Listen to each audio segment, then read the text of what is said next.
কোটা সংস্কার আন্দোলন চলাকালে নিহত হন বেগম রোকেয়া বিশ্ববিদ্যালয়ের শিক্ষার্থী আবু সাইদ। 16 জুলাই নিরস্ত্র আবু সাইদকে লক্ষ্য করে পুলিশের গুলি ছোড়ার ভিডিও প্রকাশিত হয় বেশ কয়েকটি গণমাধ্যমে। এর কিছুক্ষণ পরেই তার মৃত্যু হয়।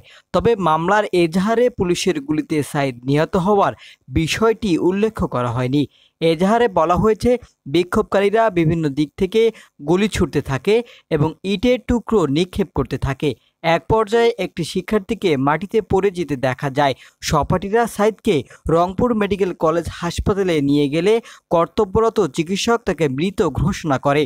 ক্যাম্পাস পুলিশ ক্যাম্পের ইনচার্জ উপপরিদর্শক বিভূতিভূষণ রায়ের লেখা এই এজাহারে বিএনপি ও জামায়াতের শিবিরের নেতাকর্মী সহ 2 থেকে 3 হাজার অজ্ঞাত পরিচয় ব্যক্তির বিরুদ্ধে অভিযোগ আনা হয়। এফআইআরে আরও বলা হয়, রাষ্ট্রবিরোধী আন্দোলনের দুর্বৃত্তরা বিভিন্ন দিক থেকে বৃষ্টির মতো ইট পাটকেল ও তাদের কাছে থাকা আগ্নেয়াস্ত্র থেকে এলোপাতাড়ি গুলি শুরু করে। সকল প্রকার ইলেকট্রনিক্স পণ্য কিনতে এখনই চলে আসুন হীরা ইলেকট্রোমার্টের ফেসবুক পেজে ও যোগাযোগ করুন নিচে দেওয়া নাম্বারটিতে।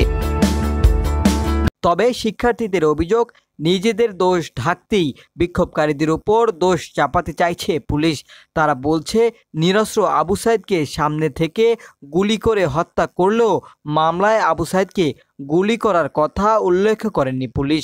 নাম প্রকাশ না করার শর্তে একাধিক শিক্ষার্থী বলেন, পুলিশের গুলিতে আবু সাইদ মারা গেলেও এই হত্যাকাণ্ডের ব্যাপারে সুস্পষ্ট মামলা হয়নি।